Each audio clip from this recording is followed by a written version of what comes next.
Hoje nós vamos estar conversando na nossa roda de conversa com o professor Marcelo Barreto Ferreira sobre ética e moral e também com a presença do nosso companheiro Lázaro César da Silva, que é assessor sindical e também estará contribuindo com essa roda de conversa, juntamente com a nossa colega Daiane, que nós temos feito uma série de entrevistas no nosso grupo em movimento, né? E convidamos você a assistir, a compartilhar e, sobretudo, a dar opinião sobre os temas que nós estamos fazendo, de debate, de conversas, para que a gente possa melhorar cada vez mais, tanto o nosso Facebook como também no YouTube.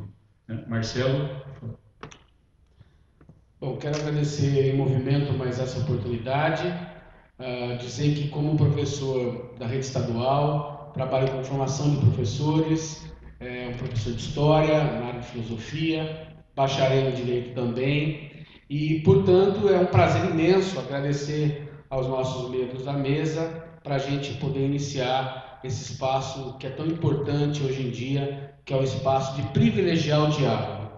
Utilizar Mojimirim e o mundo como um veículo de tratamento do que é nosso, do pertencimento a qual nós somos chamados. E hoje nós, com muita propriedade, nós vamos fazer um rascunho e tentar aproximar o entendimento de relação de ética e moral e esses princípios nos nossos tempos. Princípios que nós queremos para os nossos tempos. E inicio esse chamamento lembrando o nosso grande professor Paulo Freire, que vai dizer que é urgente que a nossa escolarização possa ser tão acolhedora e multiplicadora de saberes, para que esses gestos democráticos sejam espelhados e que todos nós possamos ouvir, todos nós possamos dialogar, todos nós possamos com sabedoria escolher o debate, privilegiar a troca de ideias e, ainda mais, acatar a decisão da sua grande maioria, que é a democracia por excelência. Quando falávamos aqui no módulo anterior e trabalhávamos um pouco dessa relação do que é estar e fazer democracia de qualidade, pública, soberana. Então, nesse sentido, sabiamente completa o Paulo Freire. Forando esse acatamento, nós vamos se exprimir na intolerância.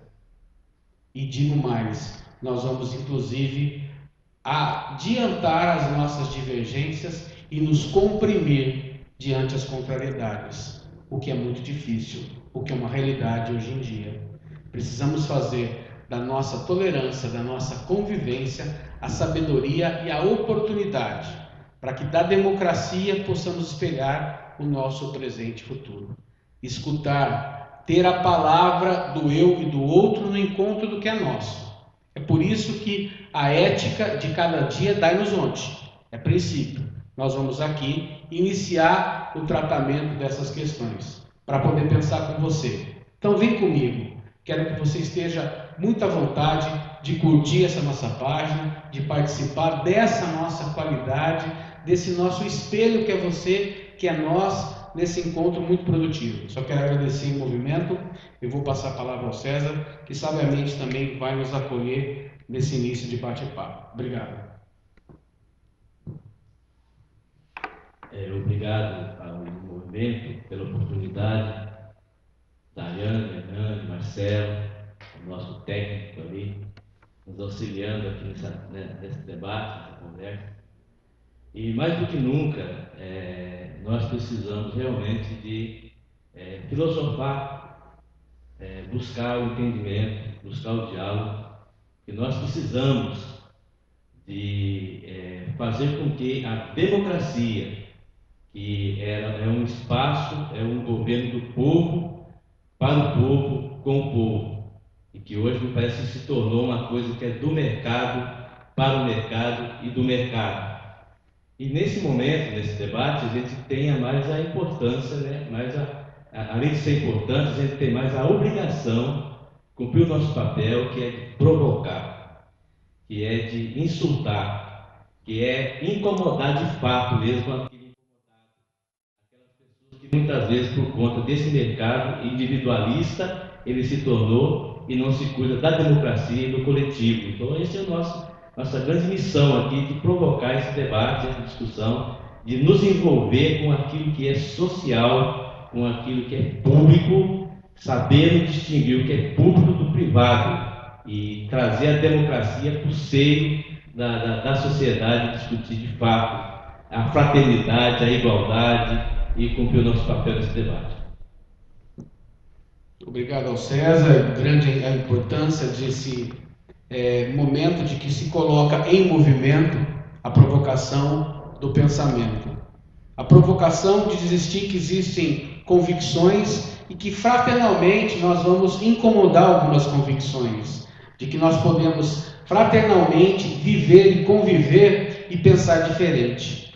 Pensar diferente no privilégio de que as nossas decisões possam ser a soberania das nossas condutas e em democracia, conviver e viver com princípio. Assim, passo então um pouco ao pensamento do que nós podemos nos relacionar com o ético.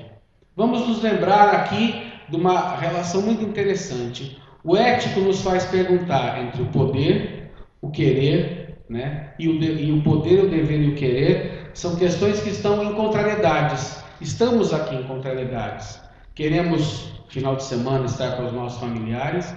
Queremos, durante a semana, ter mais tempo para poder estar aqui em movimento. E no privilégio dessas contrariedades, nós estamos aqui no querer, poder e dever, realizando esse momento de diálogo, esse momento de debate. E o ético, ele vai trazer, por sua própria caracterização e a sua significação, aquilo que é bom para o indivíduo e para a sociedade. Ele é o estabelecimento de um relacionamento como princípio, não se troca, ele está posto. O bom e o correto, ele nasce dessa condição e ele é espelho para que nós possamos nos ajustar diante dessa conduta. Os valores que vão sendo adquiridos e os princípios éticos que são traduzidos no nosso cotidiano são as relações com a moralidade. A moralidade é aquele princípio ético colocado à prova, colocado em exercício. É por isso que muitas das vezes nós precisamos ter muito discernimento para poder falar do ético e do moral. São das condições do moral que nós precisamos, na atualidade, compreender. O imoral, aquele que não pratica a ética. O imoral, aquele que contradiz o bem de todo para o particular. Falamos aqui em movimento, numa passada conversa anterior, sobre essa questão, o público e o privado. E aí o amoral é aquele que não tem discernimento. A mentalidade, quando não possui mais os valores de referência, ou a criança de pouca idade. O imoral é aquele que traduz e contraria a regra, utilizando do que é do todo para si próprio. Mas a ética é o princípio. Todos nós estamos aqui sabendo que o princípio do bom e o correto é estar em consonante com aqueles que você convive. Nenhum de nós pratica alguma ilegalidade para estar aqui hoje. Há um princípio ético. Os valores morais estão espelhados nas legislações que foram construídas por os nossos costumes e que vão ser espelho da gente observar que esses pensamentos são para a vida toda.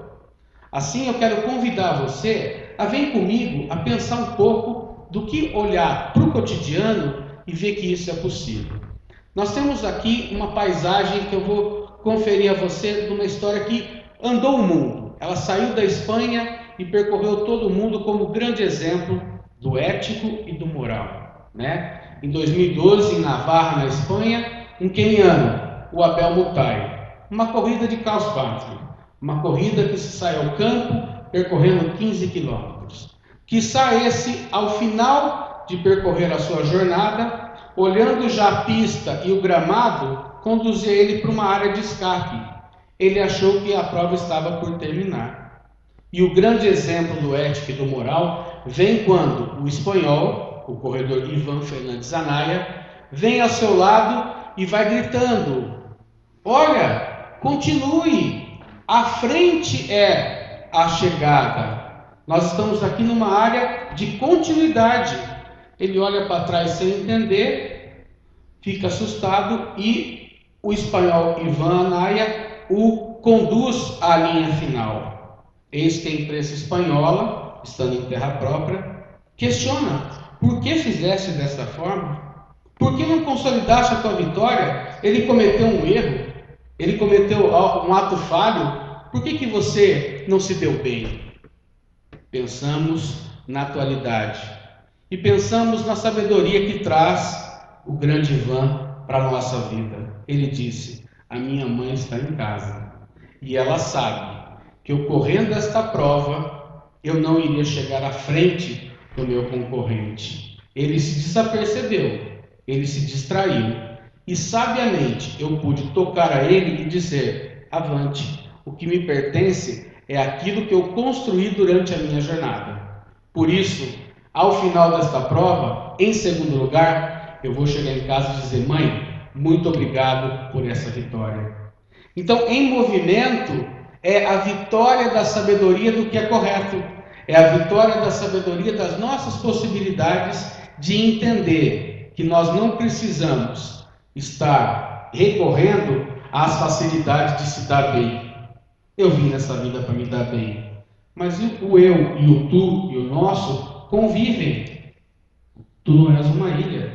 Precisa estar nessa reciprocidade para entender a modalidade do princípio ético e exercer do exemplo que foi o nosso corredor Ivan Fernandes Anaya, que em 2012 trouxe para nós essa brilhante ocasião para fazer com que as nossas reflexões possam espelhar o nosso presente e futuro.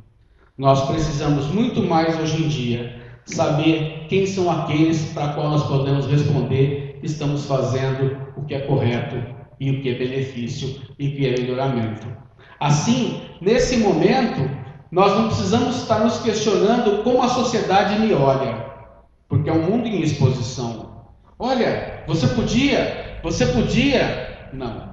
Diz sabiamente o Anaya: desculpa, mas eu aprendi da minha casa para o presente e para o futuro e o infinito que o bom e o correto era resguardar o direito a quem lhe é de direito.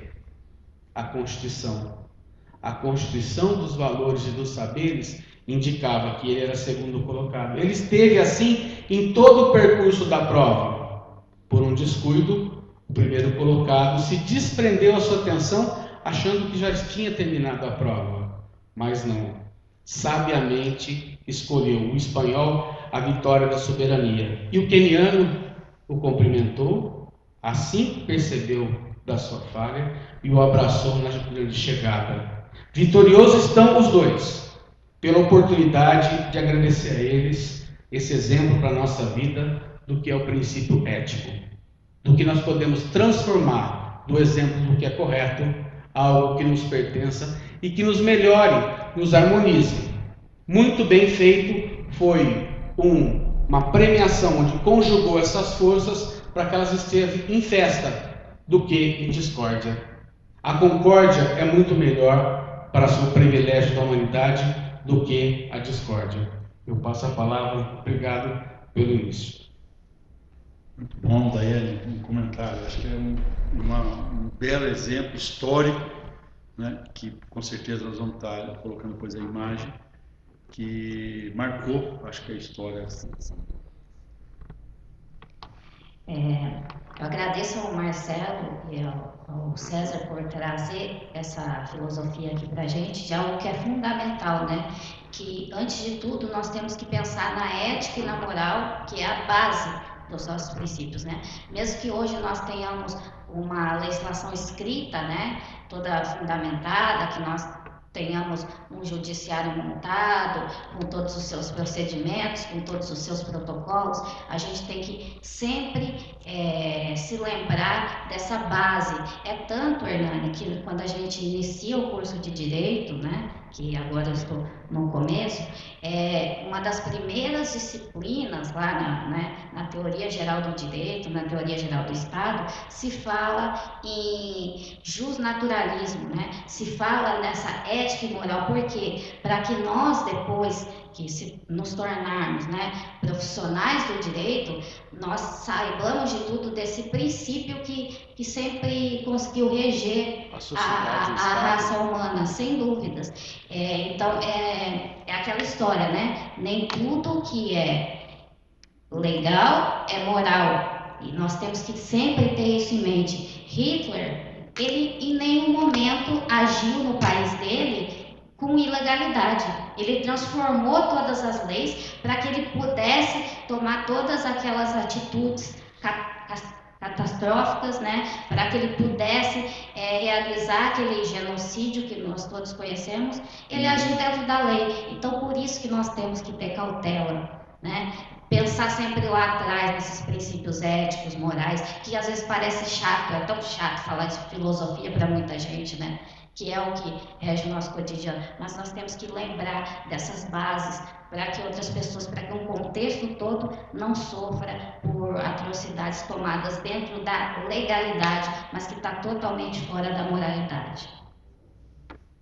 É um tema atual, né? Super atual, embora desde lá da história, no início da história, sempre se debateu isso. Mas é um tema atual, presente no nosso dia a dia. Por exemplo, a questão do transporte coletivo. E o Jimirim está um caos, e aí envolve a questão ética e a moral. Mas vou passar para o Marcelo continuar a sua exposição, Marcelo. E o César. É que nós estamos ainda aprendendo que a finalidade ela é atender o princípio. E Mojimirim precisa atender aos mojimirianos. E a escuta, como bem disse o professor Paulo Freire, na democracia, ela é princípio ético. Ela vai dar voz a esse povo a dizer que precisa se transportar numa cidade, mas que seja escolhido o privilégio de saber das necessidades dessa população.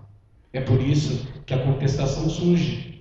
É por isso que os problemas se demandam, como muito bem disse a Daiane agora há pouco, no bate-papo inicial, que faltou o diálogo de se perguntar como e por onde. Se bastou simplesmente cumprir uma planilha de transporte, ofuscando a qualidade, não privilegiando as pessoas. Então, sabiamente, nós vamos retomar pelos princípios e entender que o ético, o princípio, é atender aquilo que beneficia, aquilo que traz o melhoramento. E é nesse sentido que vai ser criada a lei. A lei, a moralidade feita em tradução através do princípio. E no mundo todo nós temos grandes exemplos, né? Sabiamente, muitas vezes o César me traz o exemplo do Ubuntu. Eu quero que o César possa nos presentear com essa reflexão que vai nos ajudar muito a pensar esse mundo ético, esse mundo da moralidade. A gente começa a participar de uma conversa dessa, um debate desse, e as coisas vão passando como se fosse assim um filme, né? A gente vai lembrando do passado, vai vendo o presente e procurando construir o futuro, né? Por isso que a Daiane falou alguma coisa, as pessoas não gostam muito de falar em filosofia, né? Mas a filosofia, ela nos chama, nos convida a caminhar. É utopia, né? O que serve a utopia? Se você caminha 2 passos e volta 3 passos, caminha 2 passos, talvez tenha que voltar 10 passos. Mas então para que serve a tal da utopia? Para nós continuar caminhando, né? Continuar buscando, né? E estava me lembrando aqui de uma reportagem que ainda vi essa semana, de uma senhora que sofreu um acidente nos Estados Unidos, na plataforma, esperando o trem, sofreu um acidente e ficou presa. E as pessoas ajudou ela a sair dali, mas ela pedia, por favor, ela pedia, por gentileza, não me chame a ambulância. Nossa, mas coisa interessante. Sofreu um acidente, estava precisando do tratamento médico e ela pedia, não chame a ambulância. Por quê? Porque fica muito caro chamar uma ambulância nos Estados Unidos. Cidadão não tem direito à saúde nos Estados Unidos. Tem dinheiro. Se tiver dinheiro, ele compra a melhor saúde. Mas se não tem, se cuida de qualquer jeito. E não chamaram ambulância e as pessoas buscaram no bar, buscaram em algum lugar um pano, limparam, cuidaram, compraram na farmácia e acabaram cuidando da senhora. O cuidado, cuidando, né? Cuidado, ele nasceu primeiro do que o homem. E nós perdemos essa percepção que nós não temos mais de cuidado. A gente fica olhando as pessoas e não cuidamos. Não cuidamos do que é nosso, patrimônio público da humanidade. Eu estou muito contente essa semana porque nós tivemos duas vitórias. Primeiro é que o Conselho Nacional de Saúde publicou uma resolução proclamando o SUS como patrimônio público da humanidade. Segundo é que o Tribunal Superior também proibiu a fabricação e o uso e a comercialização do amianto. Quantos anos? Não são poucos anos, são 35 anos. 30 anos, a minha luta, mas gente que veio antes de nós, né? Pessoas que antes nós já vivia falando, né? E por que eu estou fazendo essa reflexão? Para dizer o seguinte: a felicidade dessas duas vitórias é que o Ubuntu, eu existo porque você existe. Eu penso porque você pensa. Eu quero um mundo melhor para mim porque eu quero que você também tenha esse mundo melhor.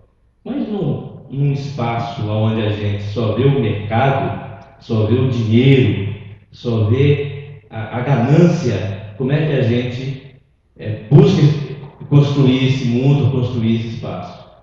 É na filosofia, é buscando a fraternidade, é provocando o outro, é buscando a discordância, para ver se na discordância a gente constrói a concordância.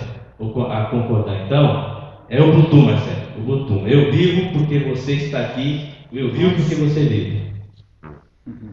É grande a satisfação de ter o César trazendo para nós esse espelho dessas conquistas. Eu quero parabenizar a essa caminhada na qual o César pertence, escolheu por paixão, né? A alimentação, a saúde, o homem, a vida e a nossa sociedade. E observar que esse zelo e esse cuidado pela humanidade está nos exemplos que nós trazemos de várias partes do mundo. Se nós saímos da Espanha e viemos agora para a África, está numa paisagem essa ideia do ético e do moral muito simples do Ubuntu, né? O Ubuntu, que vai, tradução para nós, a portuguesada, vai ser: nenhum de nós é tão bom quanto todos nós juntos. Então o Ubuntu, César, foi traduzido, foi nos chegado por uma paisagem das mais simples, e você sabiamente me diz isso, e eu gravei isso na memória e trouxe para a nossa roda de conversa. E é muito grata a surpresa que ela começa lá com um estudioso na África, que depois de passar um tempo numa comunidade, ele está partindo, e todas aquelas crianças que conviveram com ele um grande tempo, ele olhava para a questão da demografia, para o estudo das famílias, para a subsistência da agricultura, para a vida em si da localidade. Ele ia embora, e o que eu vou deixar para essas crianças? O meu estudo, sim, mas eu vou estar na Europa, vou estar fora da África. E ele lembra de que tem algumas guloseimas na mochila, bala, algum tipo de doce. O que faz ele sabiamente? Ele pega: pessoal, vamos aqui criar uma competição muito simples, e eu vou premiar vocês com umas bolachas, uns doces, umas balas que eu tenho na mochila, e aí eu vou ficar muito feliz de que o ganhador leve esse prêmio como uma coisa que eu estou presenteando a vocês. Aí ele vai lá, constrói uma linha no chão, né? Pega lá uma vareta, um graveto, grava uma linha, se posicionam 8 crianças, e aí ele vai e conta lá 20 passos. 20 passos, pessoal, tudo bem? Vou dar a largada. Olha aqui, ó, o meu saco de guloseimas. 3, 2, 1. É dada a largada. as crianças, muito calmamente, se dão as mãos e iniciam os 20 passos até a chegada final daquela competição. E ele se questiona, mas como? Como que eu vou agora entregar para o vencedor? Tio, nós todos somos o que somos, um pelos outros. O melhor de todos nós é que venceu. É por isso que nós aqui aprendemos desde muito cedo a nos dar as mãos para conseguir sobreviver diante das nossas adversidades. O Ubuntu traz para nós a beleza de que um princípio foi ensinado para essas crianças: nenhum daqueles poderia ser melhor que o outro.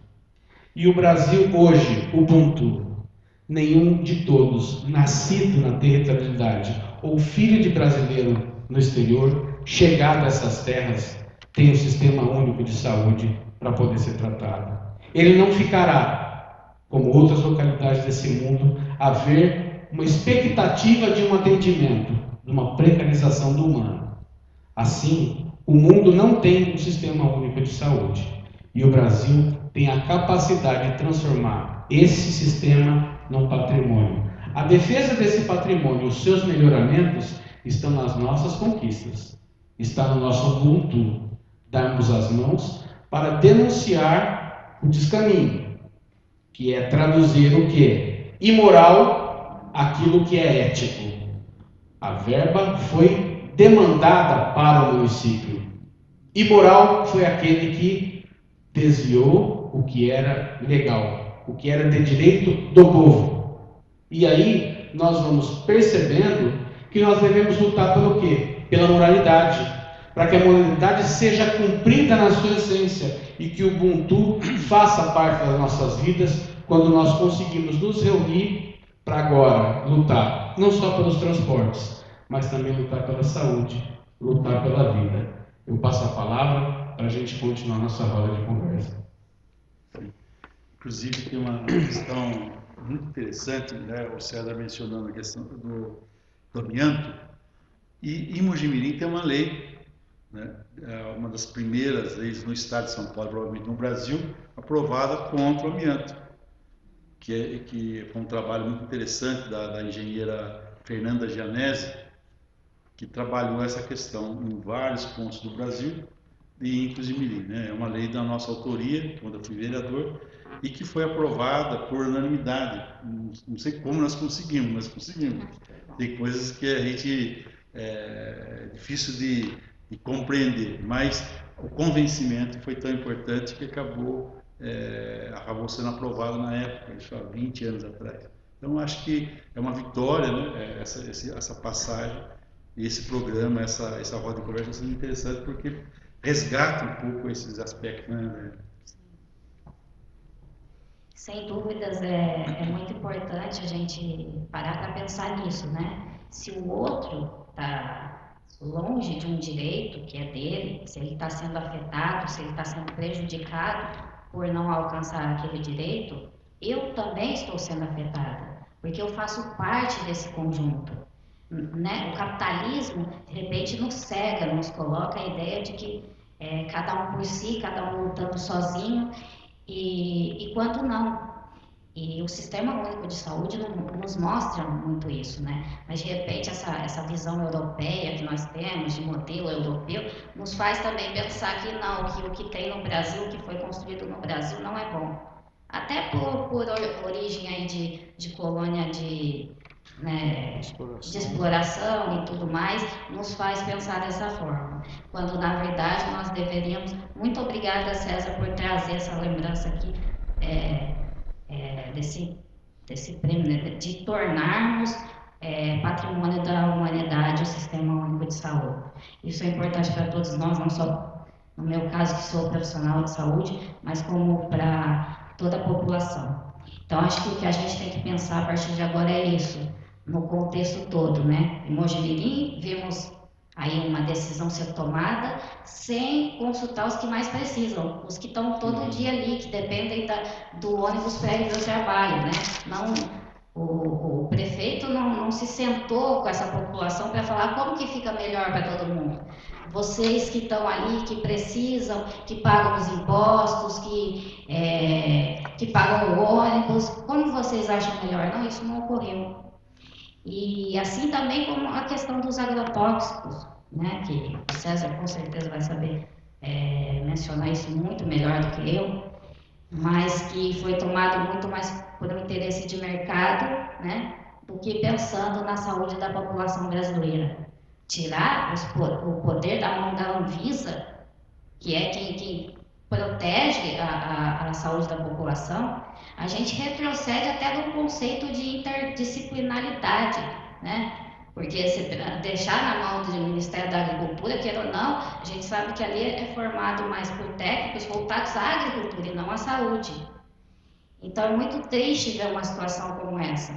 Eu lembro que na minha graduação da faculdade, eu abordei um tema como trabalho de conclusão de curso, que foi o efeito da ametrina, que é um herbicida que já deixou de ser utilizado em muitos países, que é usado na cana-de-açúcar, principalmente, e que estava sendo usado no Brasil e que eu comprovei no final do meu trabalho, porque eu analisava em lâminas os rins de ratos da espécie Wistar, o que causava aquele herbicida. E eu consegui demonstrar o que fazia ali nos lóbulos, nos tubos, era uma deformação visível morfologicamente.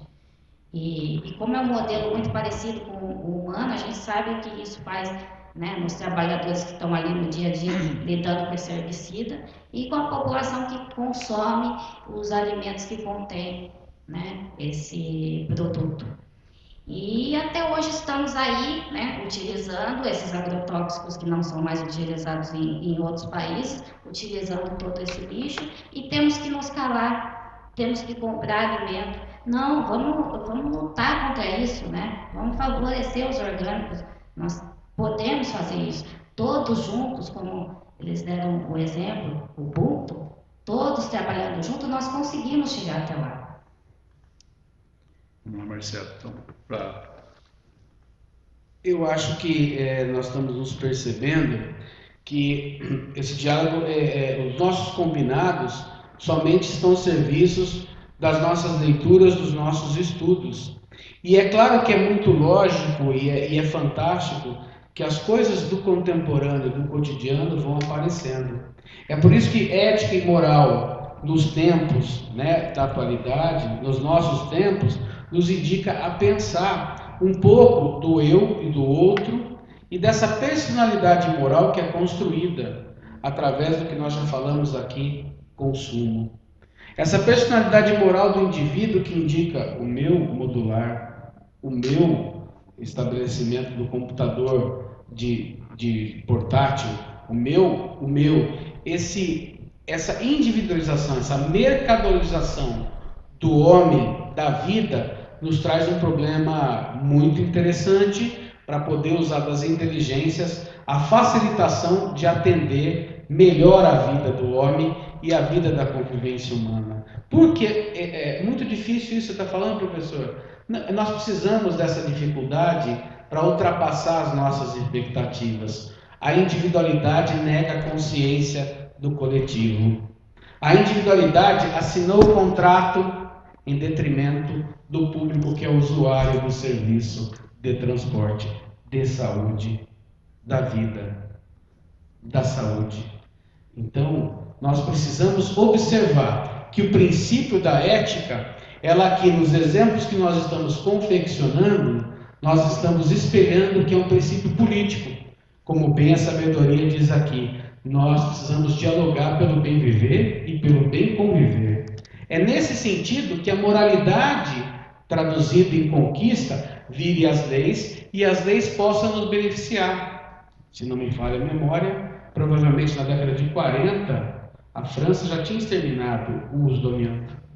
E nós aqui, colônia, mercado de consumo da Europa, do mundo, nós continuamos pondo a mão estritamente no amianto e consumindo-se em câncer e consumindo-se em mortes. Então nós precisamos dessa sabedoria que o tempo leva para poder a sabedoria chegar através da consciência, do diálogo, de muito esforço, de muita gente que pôs a mão, entrou em qualquer lugar, não, entrou num coletivo, andou pelo Brasil, fez as suas palestras, levou sabedoria, levou estudo, capacidade para uma Câmara Municipal, para a sociedade onde habita, para a família na qual convive. Então nós precisamos saber que esse mundo do individual, a mônada humana, ela não é uma coisa do que eu sou.com, né? De novo aquela frase, eu vim para me dar bem.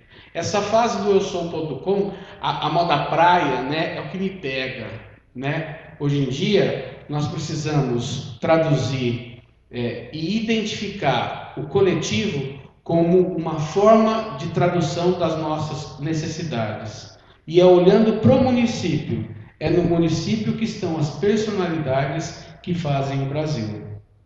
O município promove o Estado, o município promove a federação. A pessoa não habita no Estado, a pessoa não habita na federação, ela reside no município.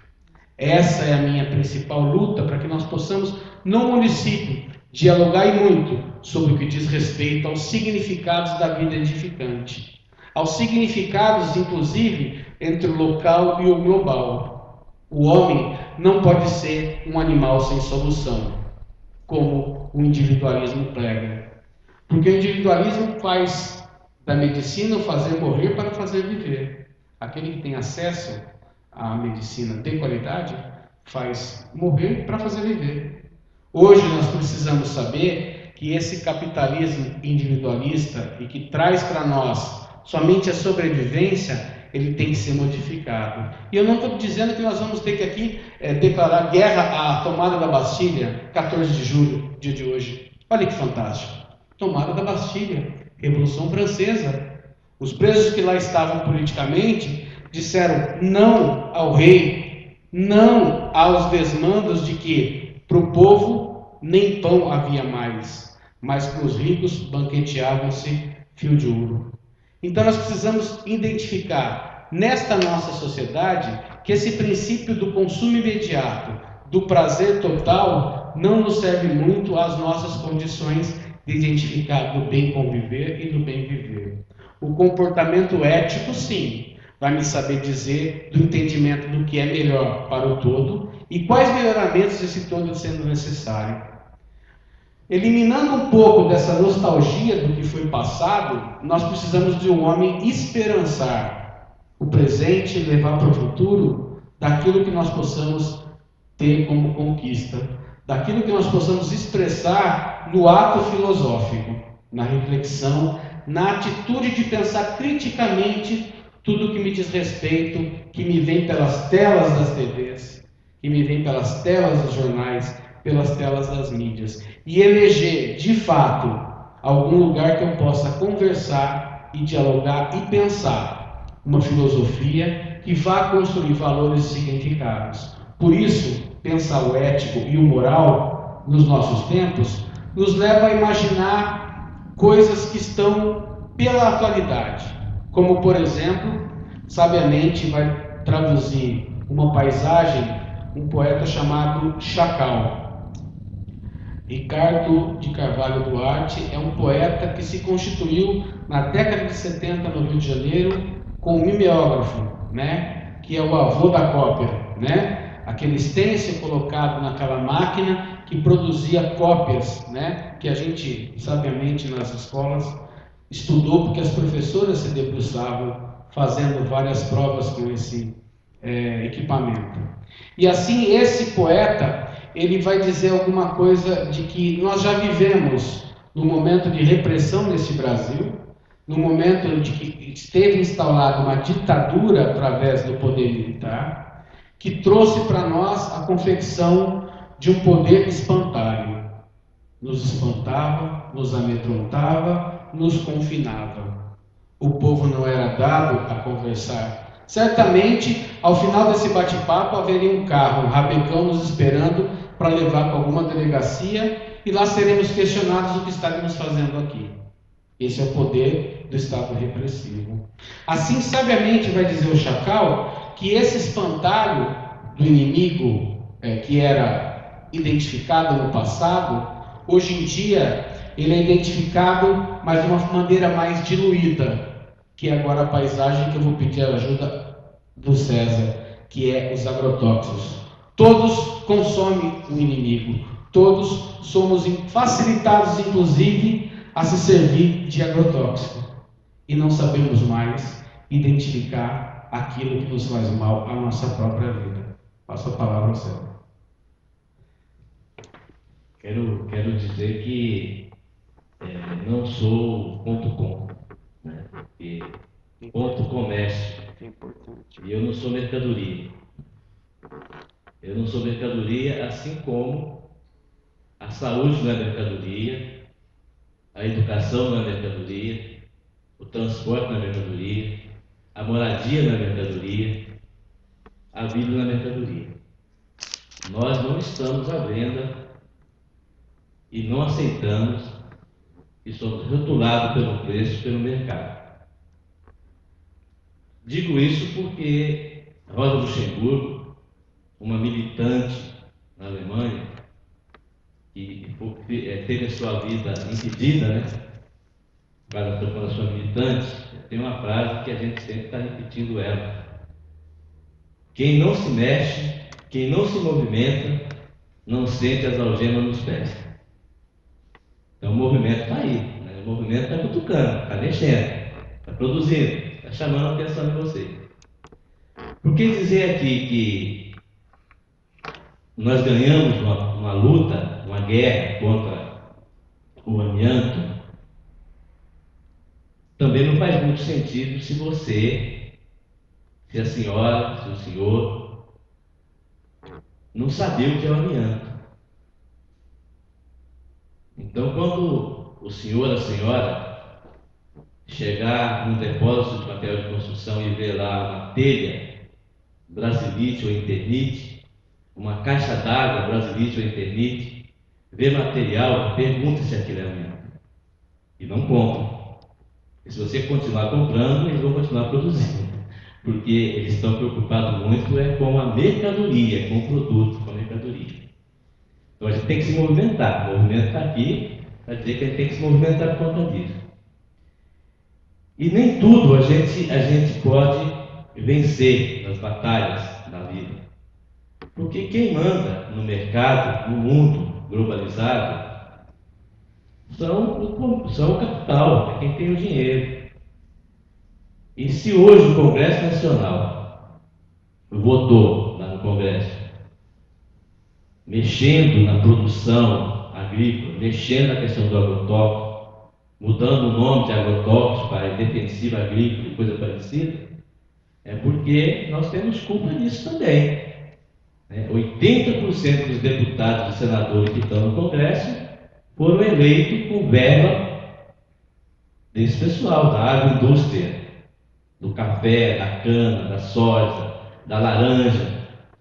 É lá que está, é lá que eles usam. A mando de quem? Nós estamos falando também de duas poderosas, que é a Monsanto e a Bayer. Agora se uniram, não é mais a Monsanto, agora é só uma. Uma libera o uso de agrotóxico, deixa você doente, e o outro produz o remédio para prolongar a sua vida, para você viver mais, porém comprando remédio. Então, é tudo isso que nós estamos dizendo, é a vida, né? É tudo pelo lucro. Tá? E a comunidade, e a sociedade, e o povo. Então, nós temos que nos movimentar e perceber, aqui na nossa região, onde estão produzindo, nós estamos com a produção de produto saudável, produto orgânico, aqui próximo, aqui no Vergel, no assentamento 12 de outubro. E nós ficamos tristes essa semana, a gente sabendo que eles fazem tudo, curso, aprimoram o seu esforço para produzir, mas infelizmente a vizinhança usa agrotóxico e vem correndo na água, vem correndo pelo ar, porque o vento não tem fronteira, né? Ultrapassa as fronteiras. Então, pertence a nós né, a se movimentar. Eu vou repetir, Rosa Luxemburgo: quem não se movimenta, quem não se mexe, não sente as amarras nos pés. Como é fantástico a gente ter condição de pensar as relações, né, de que estamos convivendo e com sabedoria saber dessas possibilidades. Algo hoje nos aflige, mas poderá no presente e futuro não mais nos afetar. Porque basta a soberania da nossa consciência, da tua consciência, das possibilidades, da pluralidade e diversidade do entendimento dessas consciências, nós vamos realizar a transformação. Transformar em ação é a possibilidade de entendimento do que nos faz melhor. Assim, essa metáfora lá do poeta carioca, né, entre o espantalho e o agrotóxico, ela reside também num poder que era ontem identificado facilmente e que hoje foi diluído, está pulverizado e nos faz mal, muito mal. Vejamos que hoje, o espantalho, ele foi civilizado, possui helicópteros, jatos, corporações, vende as empresas nacionais aos norte-americanos, aos estadunidenses, trabalha com a perspectiva de vender o que aqui está para beneficiar aos que estão em outros países, em outras economias. E nós vamos ficar flagelados? Não. Nós vamos se solidificando a entender que nós vamos denunciar os jatos, os helicópteros, muitos até com muita droga, que não se acham nem o proprietário da droga, nem o proprietário do helicóptero, e também não se sabe muito bem de quem que era isso.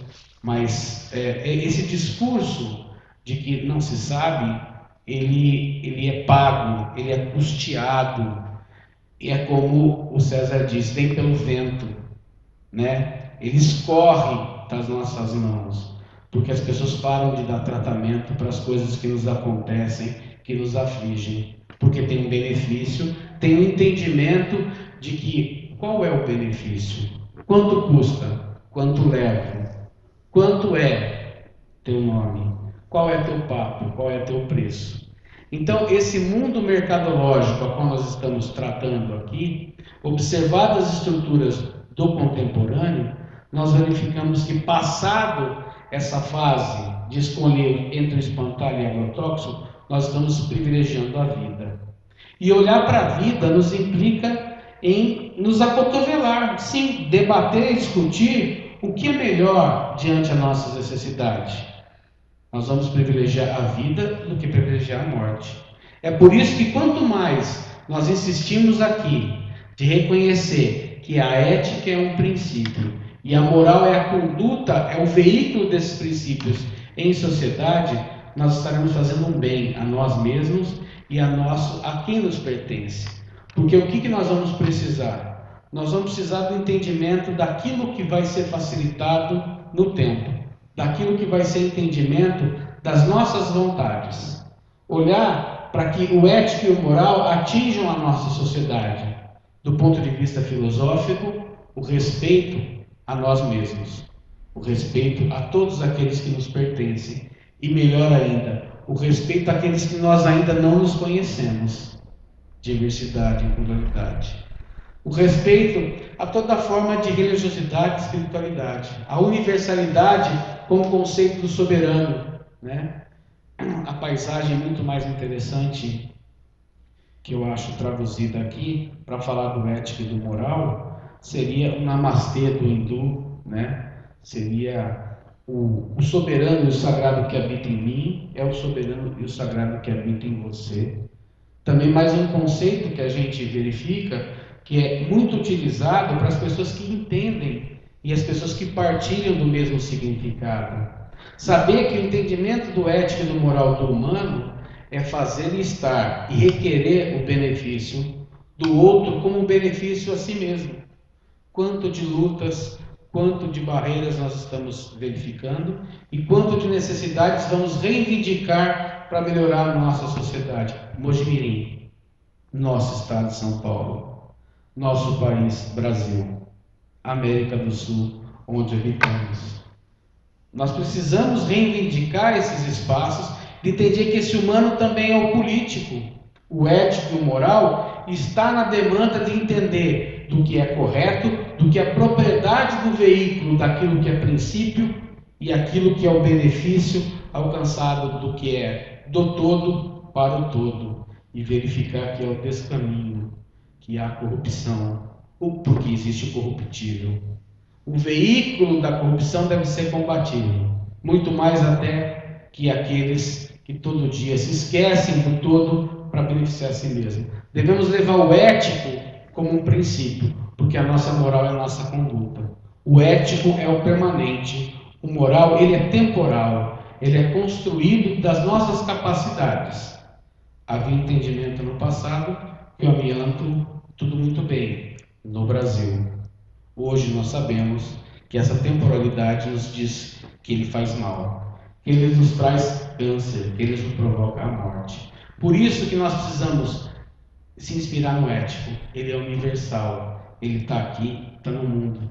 Nós precisamos entender que a moral ela é cultural, ela é construída do que é nosso, daquilo que nos pertence. É desse entendimento, inclusive, que nós vamos, na tradução das dimensões do homem, pensar qual é a possibilidade de fazer do uso do ético-moral para os tempos da nossa atualidade. Eu vou aqui, finalizando essa minha fala, agradecendo essa oportunidade, passando a palavra para que nós possamos fazer das nossas escolhas as nossas melhores oportunidades. No princípio ético, a minha conduta cada vez mais dentro da moralidade. Obrigado, passo a palavra. Muito bom, eu acho que o Marcelo contribuiu para que a gente possa fazer uma reflexão sobre ética e moralidade, e com certeza esse é o nosso objetivo, né? O nosso grupo de movimento, que está no Facebook e também no YouTube. Eu acho que a essência nossa é trabalhar esses aspectos, né, nas mais diversos âmbitos, e até porque envolve também a questão da tolerância, né, que é a moral tolerante, a moral intolerante, né? Então são temas que a gente vai estar aí ao longo dos próximos rodas de conversa dialogando também, né, André? Isso mesmo, essa reflexão do professor Marcelo e do César também nos faz pensar que para a gente ir para a luta, né, acho que a palavra da vez é resistência, para a gente entender essa resistência não precisa ir muito longe, não precisa olhar a nível nacional. A gente tem um problema muito grande aqui em Mogi Mirim, que é a questão do Porto Vergel, assentamento 12 de outubro, né, que as pessoas lá vivem um preconceito imenso, né, do resto da cidade de Mogi Mirim, que separa e que coloca-os em condição de criminosos, de bandidos, de invasores, e que não é bom os produtos dele, porque os produtos são menores, porque estão sujinhos de terra, mas que aceitam crimes cometidos, por exemplo, como da Monsanto, né? Então é muito fácil você atacar quem está lutando ali diariamente e não olhar para quem realmente está produzindo esse prejuízo em cima das pessoas, que está nos fazendo nos tornarmos mercadoria de troca. Então, assim, eu finalizo também a minha fala com essa reflexão, né? E agradeço muito esse momento, que eu acho que foi preciosíssimo, né? Eu acho que contribuiu demais. Muito obrigada. César, as palavras finais, por favor. Quero só agradecer a Deus, a filosofia, a ética, a moral, a emoção, agradecer a política. Nós não podemos criminalizar a política, transformar a política num demônio, porque nós temos que saber quem está fazendo a política, né, e exercer o nosso papel de cidadania. Agradecer a todos e a todas, agradecer aos meus companheiros aqui de mesa e convidar vocês para vir nesse movimento. Venham nesse movimento. Em breve nós estaremos visitando a cada posto de saúde aqui em Mogi Mirim para discutir novamente o que for um tempo aí, mas estou retornando. Eu sei que para desgosto de alguns, mas eu estou retornando. Vamos estar discutindo aí nas UBS de Mogi Mirim a grande importância que é do conselho gestor funcionar em cada unidade básica de atendimento. Vamos lá, ao movimento. Obrigado a todos. Ubuntu Eu acho que essa é Alex. a palavra. também está aqui ajudando aqui na parte técnica. Obrigado a todos e Até a pela roda de próxima. conversa. Até a próxima. Obrigado. Ubuntu. Legal.